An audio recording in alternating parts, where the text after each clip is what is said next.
Welcome to Season 3 of the Climate Conscious Podcast.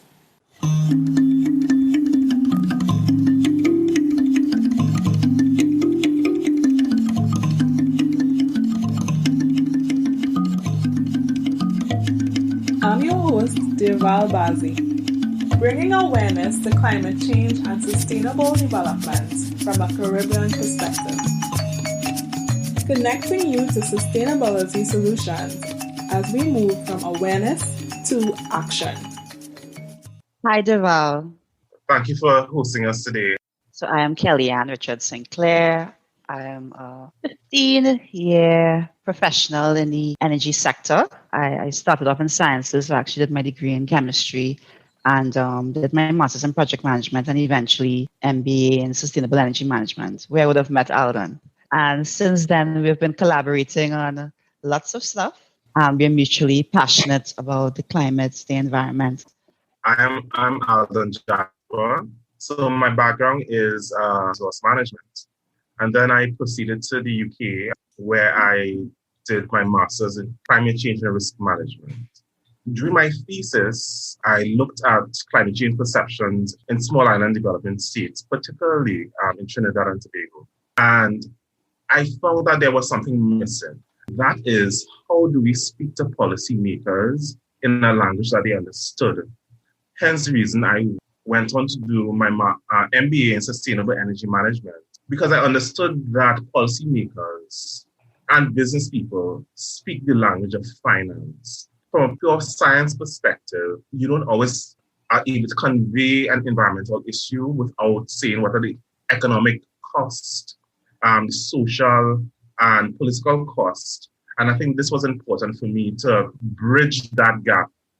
So my background is in environmental management. I went into industry where I worked in health, safety, and environment. From there, I ventured into the MBA Sustainable Energy Management. Having come from a conventional energy background, I recognized that this was where the world was heading in terms of renewables and even energy efficiency. I actually got hands-on experience in the policy side of sustainable energy. How policy can inform industry and vice versa. Industry can also inform policy. Also the need to engage the many stakeholders. So it's never a clear case of just making a decision and expecting it to happen. You have to engage so many different players who may have different perspectives, different agendas. Deval, you spoke about the policy making part of it, and that is really, really important. And I think, Kelly, in our podcast, we would have spoken about some of the policy issues. Yes, and as well from a strategic perspective in terms of, as a business, managing the strategic risk aspect of it. As you know, sustainability is quite broad and complex. So I interviewed Dr. Devon Gardner of the CARICOM Energy Unit, and we discussed from a regional level the developments in that area. I also engaged fashion designers, and we discussed sustainable fashion. I discussed sustainable waste management. We tend to focus mainly on recycling, but there are so many other layers to sustainable waste management. And I think my listeners appreciated the wide range of stakeholders. Even as we look at sustainability, we're looking at the three pillars. We're looking at the social development, people's lives and livelihood matter. We're also looking at the economic development, but we also look at environmental protection as another pillar. All of these areas are really, really important. I read a report in terms of the amount of microplastics in the ocean, for example, and that has now made its way into all ocean organisms. And therefore, we have to be aware that our actions are impacting the environment, and it impacts the food we eat, the agriculture that we produce or consume, the land we clear. We spoke about the energy that we use. It's very, very broad when we look at sustainability, sustainable development, and the pillars that support the sustainability agenda. Yes, that is so true, Alden. And then as policy makers, what is useful is to understand all those different segments of society. So for instance, if you're in government, all those different ministries are servicing different segments. And Each one of those contribute in some way to sustainable development goals. So even from that policy perspective, when you're looking at maybe the agricultural sector, and even within that has the fisheries, the farming, looking at what are those improvements or policy instruments that can be put in place to make those individual, what you'll call micro sectors, more sustainable. So for instance, if I may want to increase the viability of the fishing industry, are the tools and equipment that fishermen are using, are they leveraging it in a way whereby they are farming enough fish, but they're preserving the environment in the same way? And are we creating that enabling environment in terms of the education, in terms of maybe the subsidies, giving them access to technology that they may not be aware of? So they may be using old school technology that may be damaging the environment, but may be a matter of having education in terms of what is available. And that's the role that policymakers would have to play, even if you're coming down to a business level, looking at those same development goals and matching it to your enterprise. How am I treating with diversity issues? How am I treating with my labor and employment practices to ensure that the social structure within which the enterprise is operating within is supporting the social structure of the community? So you very much have to get granular because we tend to speak generic. We treat it as the flavor of the month. So everyone is speaking about sustainability, but really ready to get the bang for your buck, the goals and the targets and having these measurable metrics showing you, okay, I'm mapping it to this sustainability goal. And this is how it's going to look in the end. And that's how we're going to start having meaningful conversations about this. Yeah. Kelly, I like the direction that you're going, that we really need to look at the micro level. And sometimes, as policymakers, we have to remind ourselves that we need to get down. We need to have our ear on the ground. I remember when I was doing some research and I looked at two communities in South Trinidad that was experiencing a lot of erosion for various reasons. And these communities were Labre and Erin. And I interviewed people who didn't have the scientific knowledge, but had a deep understanding of the issues in terms of climate change in Erin.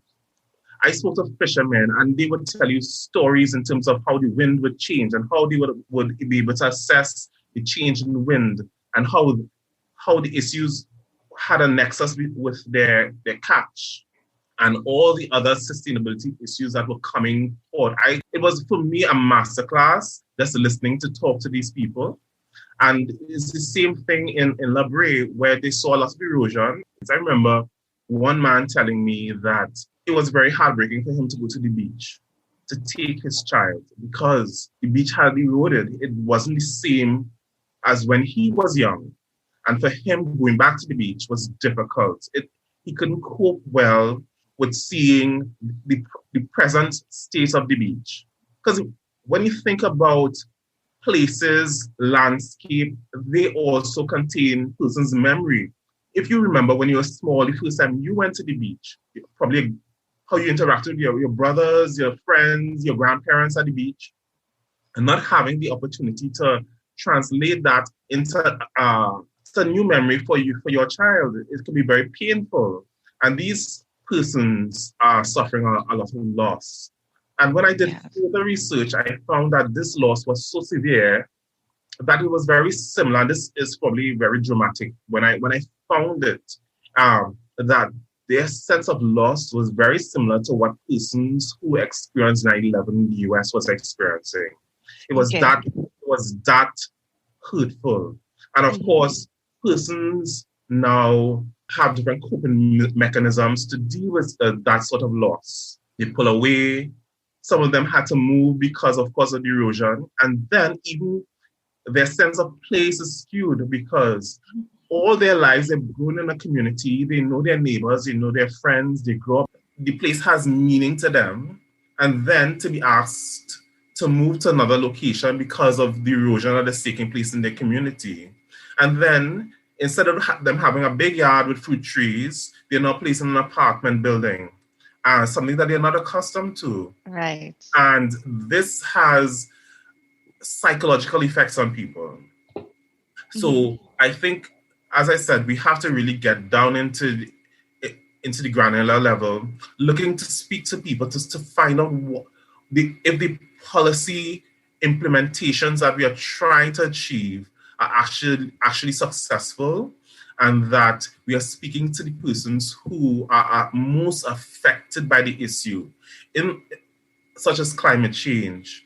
You brought up a very good element in terms of the psychological effects of climate change. And I think that is something that is not often given a lot of attention. And I could identify with that, Mhm. Alden, remembering going back to my Mayaro as an adult, trying to, and for those of you all who may not be Trinidadians, Mayaro is a beach in the southeast coast. And going back to Mayaro, trying to compare it to the smell and the visuals of what I would have seen as a child. And it was such a stark contrast. I really couldn't reconcile it in my mind. And it was feeling that sense of loss. But you brought up an issue there, Aldan, and really speaks to the correlation of risk. Because we were speaking about it from the element of climate change, but yet it has an impact on tourism, a sector that we have been trying to revitalize for years. And people may be thinking of, okay, erosion, coastal erosion, another environmental issue. Fishermen and friends may come to mind and they gloss over it, right? But these things also has an impact on other sectors. For those who may be reliant on fish because they have a canned goods company, and they could no longer get access to fresh organic fish that may not have pollutants or heavy metals within it, that's an issue.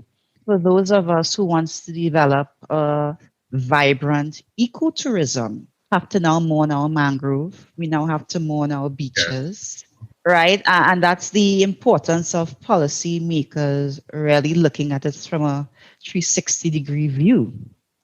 Because sometimes you're trying to solve a problem. So yes, I'm trying to solve an economic situation, and therefore I need to invest in this particular sector, and that is fine. But you have to embed in those considerations what are the negative impacts and what are the mitigations I'm putting in place there. So is there a sustainable way for me to extract resources? Is there a sustainable way for me to conduct my tourism sector whereby I rely more on ecotourism? So we need to start having those conversations about how these negative impacts now have a business context. So storytelling goes back a long way, and therefore our ancestors, our grandparents have these stories residing in them. We really need to pull these stories and assess them to see what has been happening, and so therefore we can make a proper policy direction. Yes, and those become the triggers, Aldan. Yeah.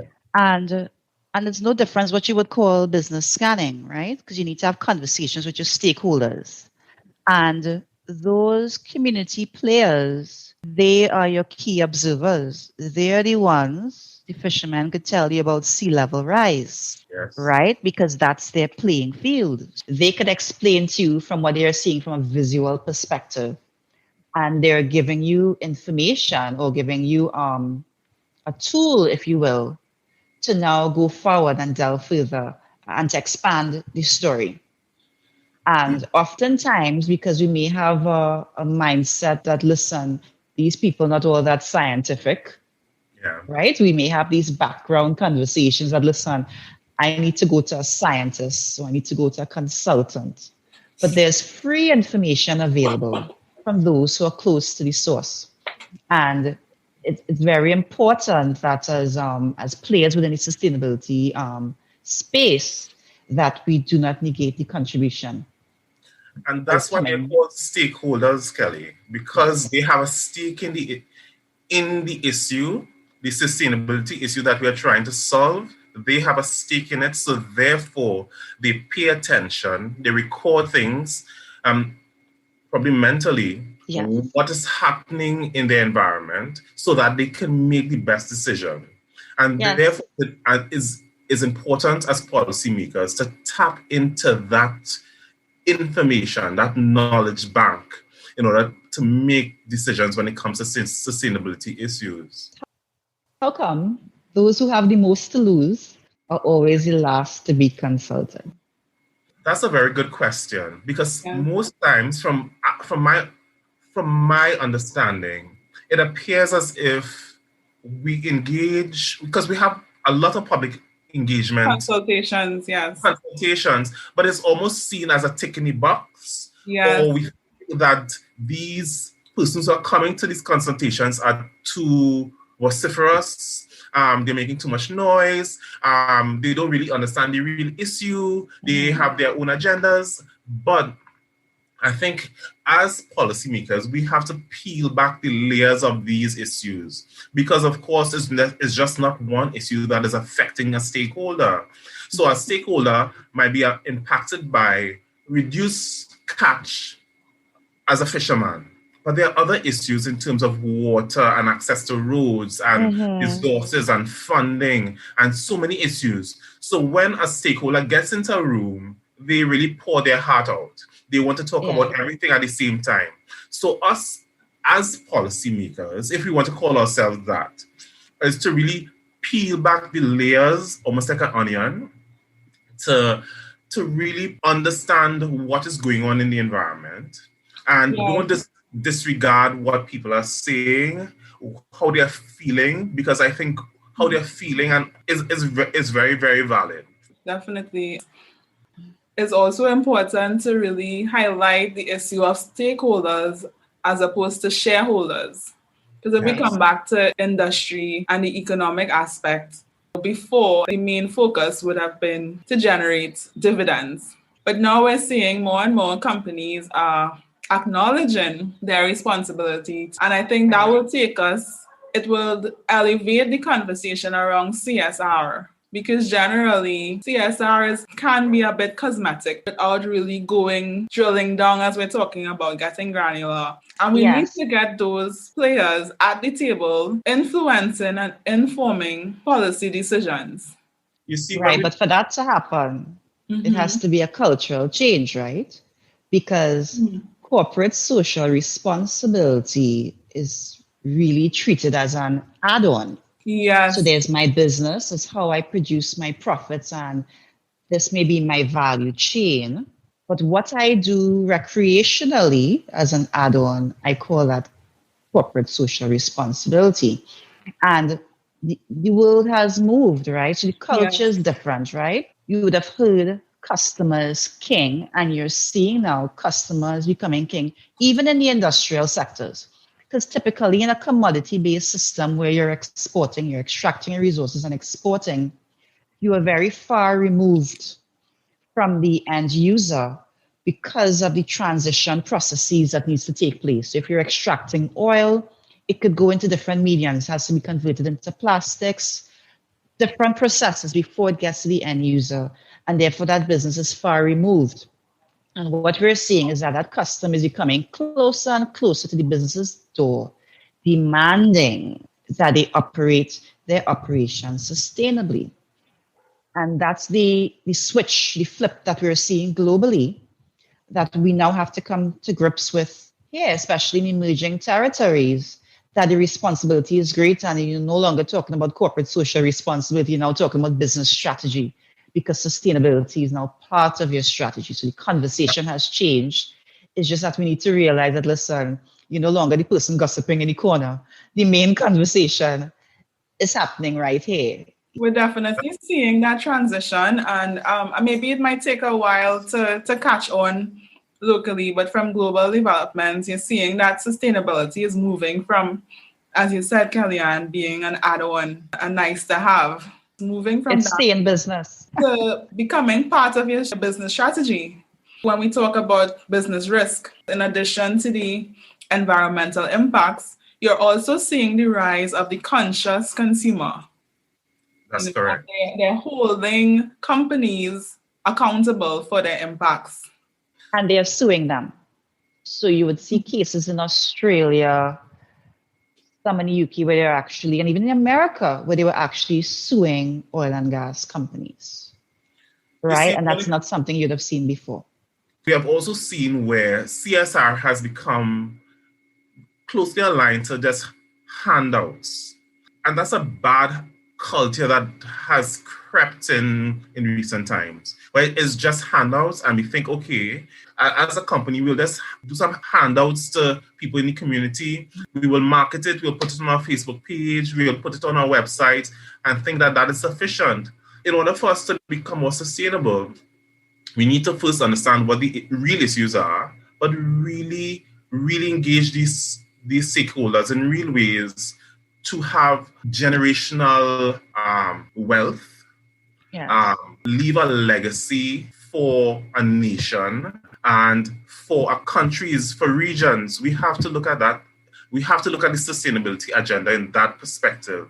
When we realize how important our engagement with these people are, we will treat them with the respect that they deserve, but also that we also will put in the work, put in the effort, put in the research, put in the development in these areas to make sure that the policy product that drives the way that the company moves forward in the future is most robust. Yes.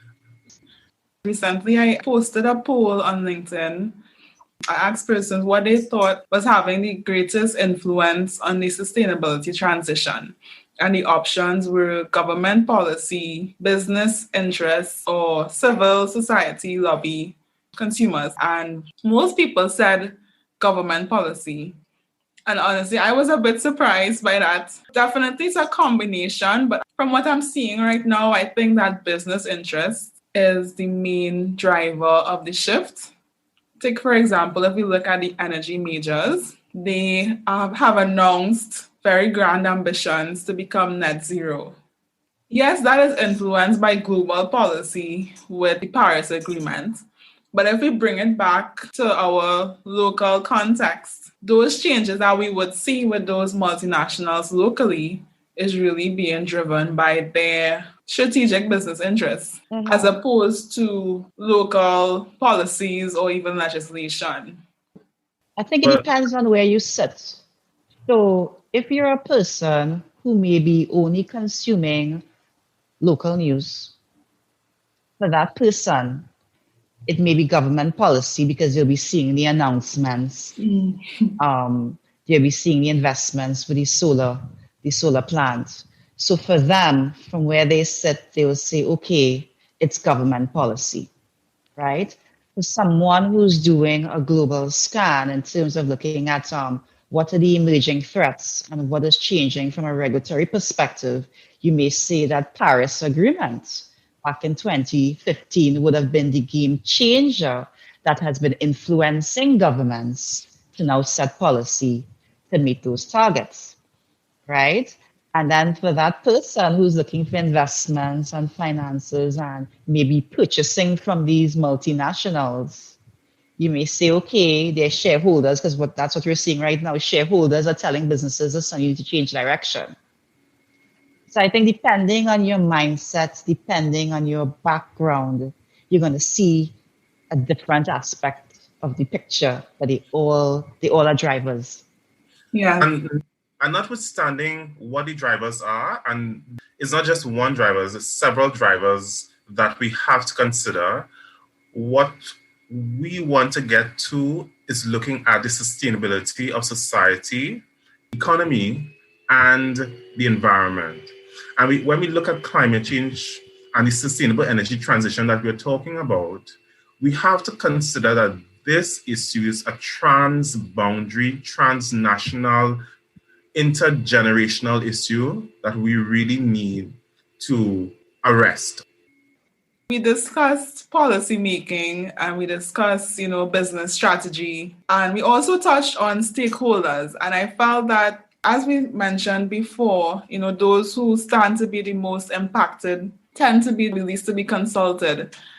And that is something I wanted to change with my podcast. I wanted to bring the conversation around sustainability and climate action into the mainstream so that you don't have to have a background in environmental management or be a business analyst to understand the concept and to reflect on where you fit in. What is your role in sustainability?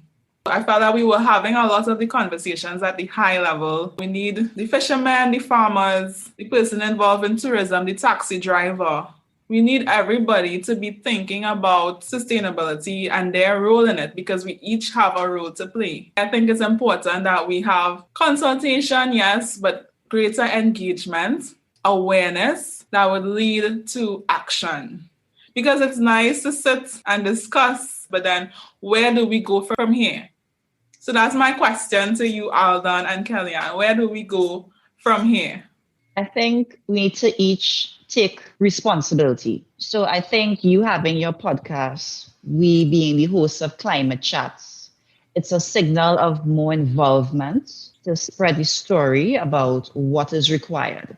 Each of us are associated with a business, and therefore it also offers us an opportunity to be influencers and to act as guides in terms of how do we go about pursuing our strategy, this conversation about sustainability and trying to move it beyond the buzzword to something that is actionable and view it as a business risk. So it's no longer a nice to have. This is a stay in business conversation.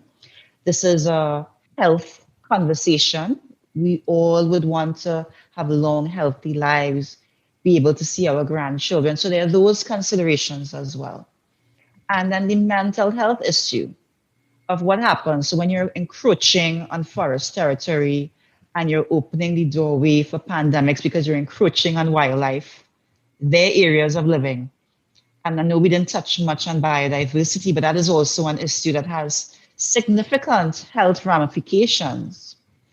Yeah. I think when we keep having these conversations and sensitizing the public, and how we go about the hunting season in Trinidad may be different because the conversation would be different because we are now connecting the dots.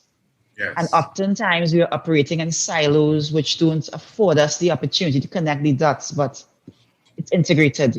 It can't be separated. And it's something that we have to pay attention to.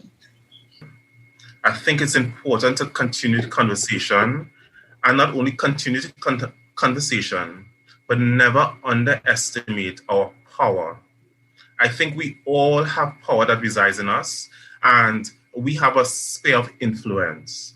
And therefore, we have to speak up about sustainability issues. It's something, as Kelly said, as Deval would have noted, and which is a fact, this is going to affect future generations, not only ours. And I know sometimes it's difficult when you're going through a pandemic to think about the future because you're trying to survive, you're trying to stay healthy. You're just trying not to get COVID, for example. But we also need to have that long gaze to think forward, think ahead, 10, 20 years. I know sometimes it's very difficult to imagine anything outside of our lifetime, but we need to have that sort of thought and also action behind it. We need to have action. So we just don't want to be people who talk a lot, but we really want to have action. So personally, we have to determine, I think the values you spoke about sustainability and fashion. You don't need to buy a lot of stuff on Amazon every week because, of course, we are looking at all the issues that with pollution in terms of just to get whatever you bought to where you are. Can you reuse some of the stuff that you would have had, refashion it for your own purpose? So we really need to take individual responsibility, continue the conversation, and don't underestimate our power. So I'm really encouraged as I encounter more persons who are spreading the message of sustainability at the various levels. Sustainability is no longer about doing less harm. It's about doing more good. And that's by Joshen Zeitz. So with that, I would like to thank you, Alden and Kellyanne, for joining me. Thanks, Deval. It's our pleasure. Thank you for listening to the Climate Conscious Podcast. If you haven't already, please subscribe and connect with us on Instagram, Facebook, and Twitter at The Climate Conscious. And be sure to check out the Climate Conscious Lifestyle Kit. Maybe like me, you've tried to become more sustainable in the past, but found it expensive, inconvenient, inaccessible, or just ineffective. The Climate Conscious Kit takes the frustration away from your eco-friendly journey. We bring you our inaugural collection of low-waste, plastic-free versions of items we regularly use. Join the climate conscious community in the sustainability transition. Pre-order your kit today.